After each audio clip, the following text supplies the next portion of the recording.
안녕하세요, 지안입니다.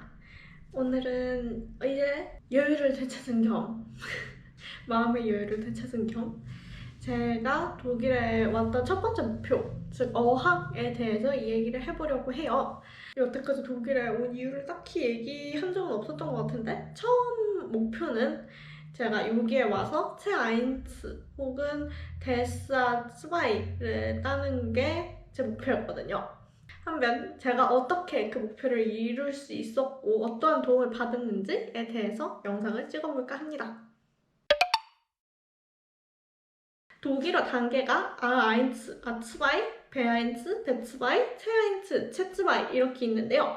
A1가 이제 가장 초보자 레벨이고요. C2가 제일 높은 레벨인데 C1가 약간 학술적인 얘기를 할 수 있는 정도다 이렇게 하고 C2는 원어민에 가까운 정도다 라고 이 얘기를 하더라고요. 보통 데스2를 따면은 C1 레벨이라고 여겨지고 데스아 드라이는 채츠바이 레벨이라고 여겨져요. 일단 제가 보험에 온 가장 큰 이유는 룰에스벨라는 어학원에 다니기 위해서였어요. 사실 여기는 어학원은 아니고 스튜디오 콜렉이라고 대학교 예비자 과정 하고 같이 하는 데인데 어학 코스가 부속으로 딸려있는 그런 느낌이거든요. 여기에 어학 코스가 되게 유명해요. 왜냐면 A1 처음 시작하는 코스부터 C1 코스까지 쭉 있고요. 정말 한 번도 막힘없이 통과를 하면은 10달 만에 수료가 가능한 과정이에요. 코스당 수강료도 150유로 정도로 저렴한 편이고 기간도 한 달 반에서 2달 정도 하거든요. 그래서 가성비가 굉장히 넘치지만 약간 코스가 빡세다는 단점이 있어요.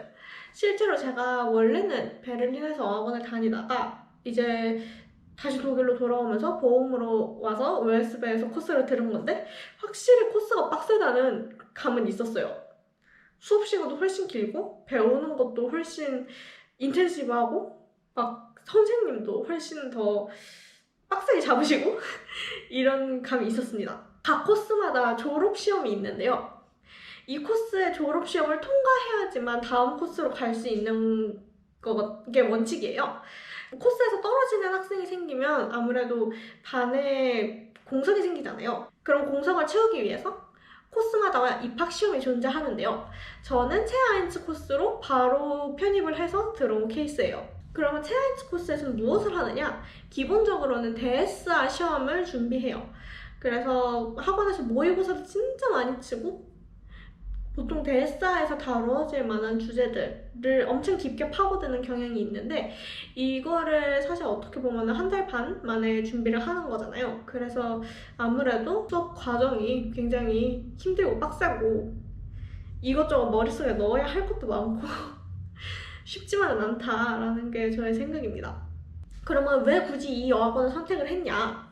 이 어학원의 졸업시험이 바로 대사 시험이기 때문입니다.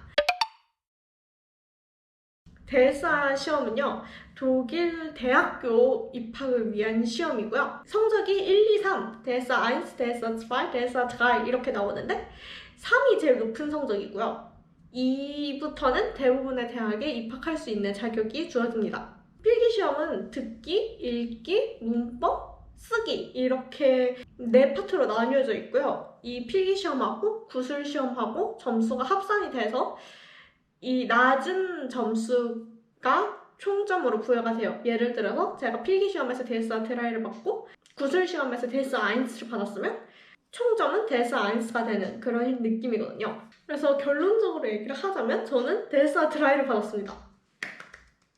제 경우에는 읽기랑 듣기 성적이 굉장히 좋았고 나머지는 약간 턱걸이로 해서 붙은 감이 있는데 아무튼 데스아 드라이를 받았어요. 데스아 시험은 원래 대학에서 치러지는 게 일반적이에요. 그래서 저는 다른 대학에서는 한 번도 데스아 시험을 쳐본 적이 없는데 좀 많이 쳐본 친구 말에 따르면 웨스베에서 본 데스아 시험이 난이도가 좀 평이했다라고 하더라고요.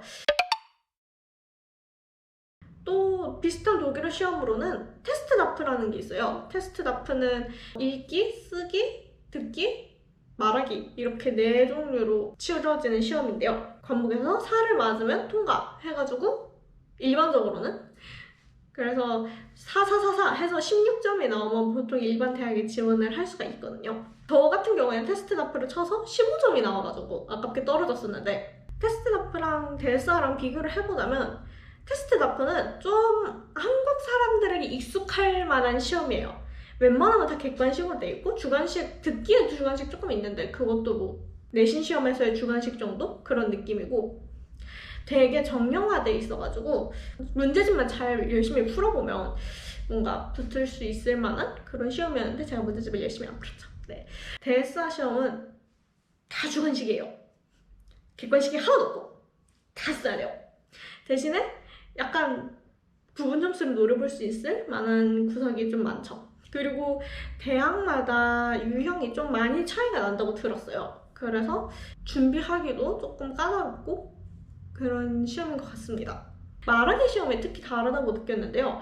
대사에서는 한 주제에 대해서 15분 동안 얘기를 하고 그리고 시험관하고 대화를 하는 게 가장 중요하다면, 테스트나프에서는 일단 마이크에 대고 말을 해요. 마이크에 대고 말을 하면서 주제가 7개인가가 나오고 그 모든 7가지 주제에 대해서 그 2-3분씩 말을 해야 되는 그런 시험이었어요. 결론적으로 말하자면 이 시험이 뭐가 어떤 시험이 잘 맞고 어떤 시험이 좀 안 맞느냐는 취향 차이인 것 같은데, 제가 그때 테스트나프를 쳤을 때 듣기하고 말하기가 떨어졌었거든요.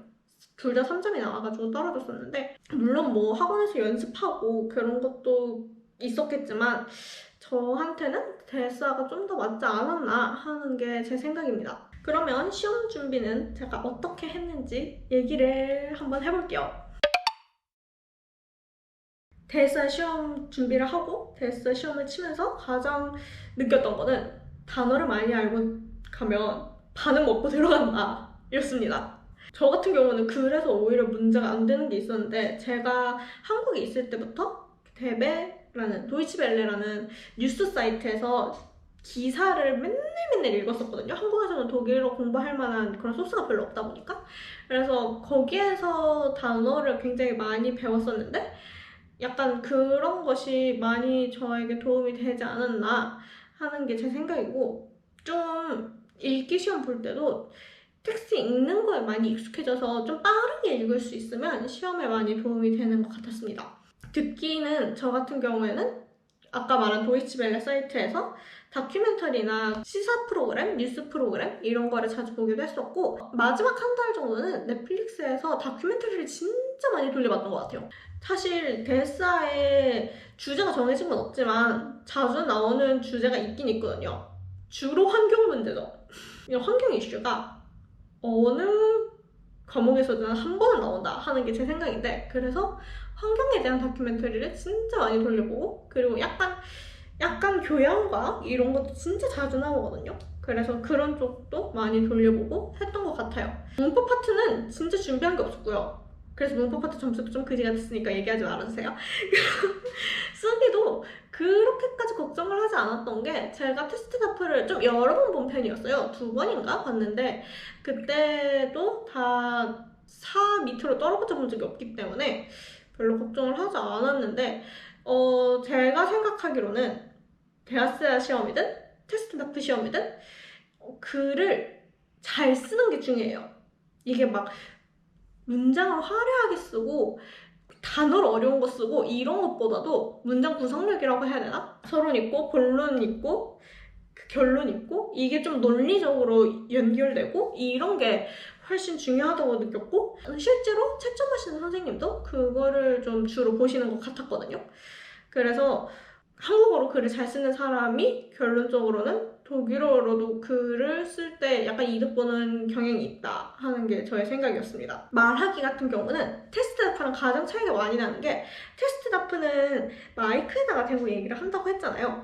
그래서 그림이나 그래프 같은 거를 빠르게 분석을 하고 얘기하는 게 중요했는데, 나오는 내용도 좀 거기서 거기다 보니까 이게 막 배우면 준비를 할 수 있다고 그러더라고요. 그런 얘기를 많이 들었는데, 대사에서는 채점관하고 대화를 하는 게 되게 중요해요.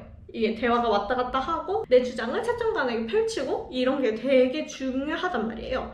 그래서 사실 여기에서는 막 준비를 해서 가는 거는 별로 도움이 안 된다고 생각을 했고, 오히려 독일인하고 대화를 많이 해보는 게 되게 필요하다고 느꼈습니다.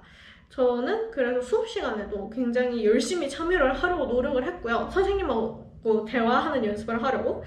그리고 제 룸메가 또 독일인이잖아요. 그래서 그런 면에서 좀 이득을 본 면이 있는 것 같아요. 네, 이렇게 해서 오늘은 독일 어학에 대한 이야기를 한번 해봤는데요. 도움이 되셨길 바라면서 그러면 저는 다음 영상에서 찾아뵙도록 하겠습니다. 안녕!